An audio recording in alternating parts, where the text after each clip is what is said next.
प्रयास न्यूज मध्य प्रदेश का तेजी से बढ़ता न्यूज चैनल। इंदौर शहर में जमीन खरीदने से पहले 10 बार सोच लीजिए, क्योंकि यहाँ पर जमीन के जादूगर हर जगह मौजूद है। इन दिनों इंदौर के धार रोड सिंहासा का जमीन विवाद काफी चर्चा में है, जिसे लेकर दो पक्ष आमने सामने है। इसमें व्यापारी रहीम खान एक जमीन खरीदने के बाद लगातार अधिकारियों के चक्कर लगा कर परेशान हो गए हैं। साथ ही जमीन के मामले में सर्वधर्म संस्था के अध्यक्ष मंजूर बेग पर उन्होंने 1 करोड़ मांगने का आरोप भी लगा दिए, जिसके बाद यह मामला और भी ज्यादा तुल पकड़ने लगा है।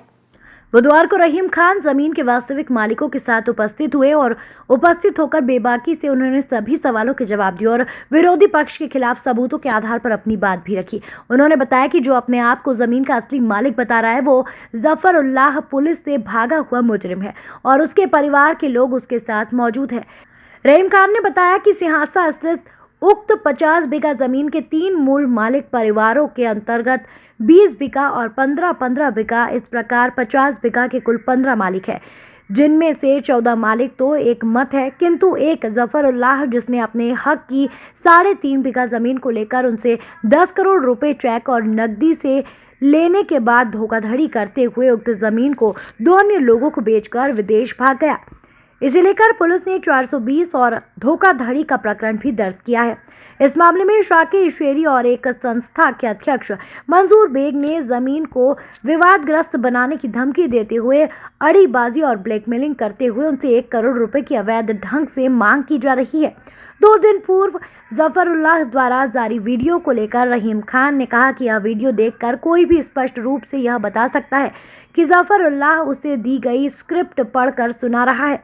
रहीम खान ने कहा कि वे प्रतिष्ठित व्यापारी है तथा उनके पास जमीन संबंधित सारे कागजात हैं, जिसे हाईकोर्ट की डबल बेंच भी स्वीकार कर चुकी है, किंतु बेवजह उनकी छवि धूमिल करने के लिए और जमीन को विवादग्रस्त बनाने के लिए शाकिर शेरी और मंजूर बेग द्वारा उन पर दबाव बनाया जा रहा है। वहीं एक मंत्री से राजनीतिक और खास संबंधों का हवाला देते हुए धमकी भी दी जा रही है। रहीम खान ने कहा कि इस मामले की शिकायत पुलिस कमिश्नर से कर चुके हैं तथा 5 करोड़ का मानहानि का नोटिस भी जारी कर चुके हैं। पूरा मामला ये है भाई के अभी 2 दिन पहले एक जफरुल्लाह नामक व्यक्ति ने कोई वीडियो अफ्रीका से जारी करके प्रेस कॉन्फ्रेंस आयोजित की थी, ऐसा मुझे मालूम पड़ा है। आप उस वीडियो की सच्चाई पता करना चाहते हो तो वीडियो आपके पास होगी, मेरे पास तो है नहीं, आपके पास हो सकती है। उसके अंदर आप देखेंगे तो जफरुल्लाह नामक व्यक्ति का सिर्फ चेहरा दिखाया गया है और उसकी आंखें पूरी नीचे हैं, मतलब उसके हाथ में कुछ पेपर दिया हुआ है जिसको पढ़ के वो बोल रहा है। और जैसी वो स्क्रिप्ट ख़त्म होती है उसके बाद फिर वो अपनी नॉर्मल भाषा में बोलने लग जाते हैं। तो मतलब सीधी बात है, अगर सच्चाई अगर उसमें होती तो उसके लिए इतने उनको खटपट करने की आवश्यकता नहीं पड़ती। कौन सी ज़मीन का मैटर है, ये कहाँ की ज़मीन है? मैटर ये है कि ये ज़मीन वास्तव में जो है हमारी सिंहासा में है, 50 बीघा ज़मीन है और इस 50 बीघा ज़मीन में ये जफरुल्लाह की अकेले की खरीदी हुई ज़मीन नहीं है। ये ज़मीन जो है 3 भाइयों की है और 3 भाइयों के 15 बच्चे हैं और 15 बच्चे को सबको जो है माननीय उच्च न्यायालय की डबल बेंच ने सबको वैध वारिस माना है और आज भी राजस्व रिकॉर्ड में इन्हीं के नाम पे ज़मीन है पूरी और यही 15 ज़मीन के मालिक हैं। कितने की ज़मीन है ये? अब वो ज़मीन का एक विषय अलग हो सकता है, उसका नहीं मालूम कि एग्जैक्ट कितनी। हाँ, करोड़ों की, इस बात में कोई शक नहीं है।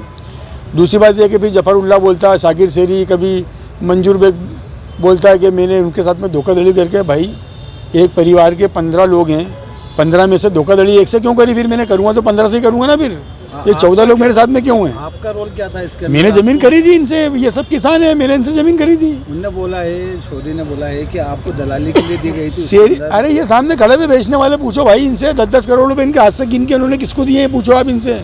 जफरुल्लाह ने 10 करोड़ रुपए लिए हैं।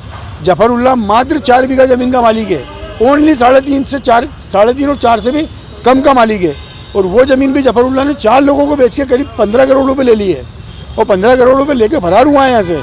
पुलिस ने उसके खिलाफ जो है जोन 4 के डीसीपी साहब ने उसके खिलाफ 420 और अन्य गंभीर धाराओं में केस कायम करने के, एफआईआर करने के आदेश जारी कर दिए हैं। ये दिखाओ जरा। मैंने पुलिस कमिश्नर साहब की जन सुनवाई में शिकायत की, मैंने थाना खजाना में शिकायत की, चंदन नगर में शिकायत की, एसीपी साहब को शिकायत की, सब पुलिस के उच्च अधिकारियों को सबको शिकायत जो की। आपके ऊपर आरोप लगे हैं मतलब सरासर झूठे हैं। हाँ, भाई ये सब साथ में मौजूद हैं। अगर मैंने उसके साथ कोई धोखाधड़ी करी है जफरुल्लाह के साथ, तो ये 14 लोग भी तो उन्हीं के परिवार के हैं। इनको भी बोलना चाहिए ना, उसका समर्थन करना चाहिए। मेरे साथ हैं। अब आप क्या चाहते हैं? उसका कहना ये है जफरुल्लाह का कि पूरे 15 लोगों की ज़मीन के पैसे मेरे को अकेले को चाहिए, पूरी ज़मीन का मालिक मैं हूँ। और मेरा मानना ये है कि कागज़ पे 15 मालिक हैं तो 15 ही मालिक रहेंगे इसके, और जितने पैसे हैं वो उसके 15 हिस्सेदार हैं, एक जफरुल्लाह नहीं है। जफरुल्लाह का हिस्सा बनता था 6 करोड़, वो मेरे से 10 करोड़ तो उल्टे ले चुका है।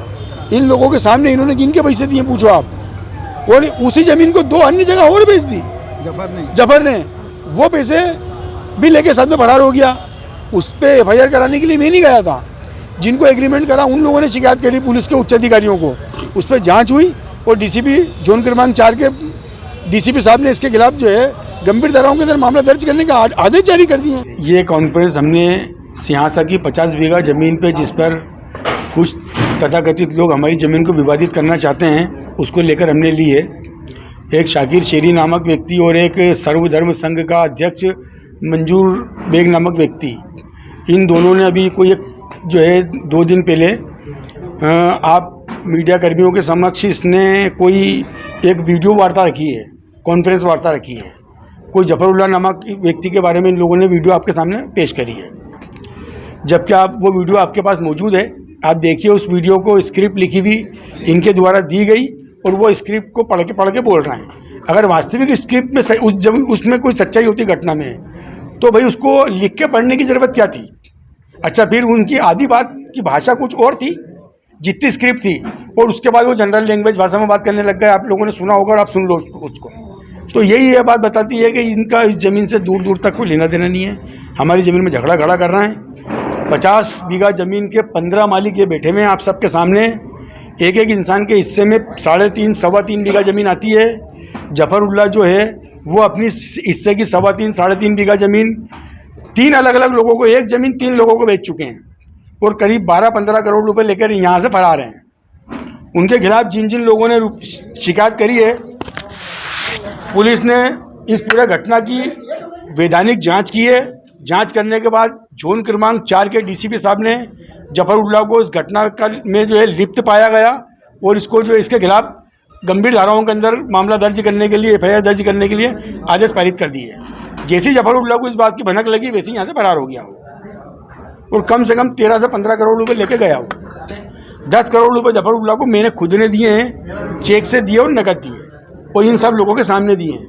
इन्होंने इनके हाथ से गिन के पैसे दिए। ये जो 50 बीघा जमीन है, क्या जफरुल्लाह के अकेले की नहीं है? सवाल ही नहीं उठता भैया। ये लो, ये सब देखो, ये 15 बीघा जमीन के मालिक जो हैं वो हैं नफीसा बी, बेवा, करामतुल्लाह, समीउल्लाह, सनाउल्लाह, अताउल्लाह, अब्दुल्ला, रुकोया भी, पिता करामतुल्लाह। ये 15 बीघा जमीन के मालिक हैं, 6 लोग। फिर अकीला भी, बेवा इज्जतुल्लाह, श्रीमती सबीना भी, पिता इज्जतुल्लाह, जहीर खान, सुश्री अफसर भी, पिता स्वर्गीय इज्जतुल्लाह। 4 लोग इसके अंदर है। 15 बीघा जमीन ये है।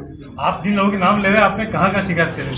सब बता रहा हूँ। उसके बाद 20 बीघा जमीन के अंदर जफरुल्लाह, अजमतुल्लाह, फरजाना भी, सहाना भी और मलका भी, पिता बरकतुल्लाह। ये पैतृक संपत्ति है।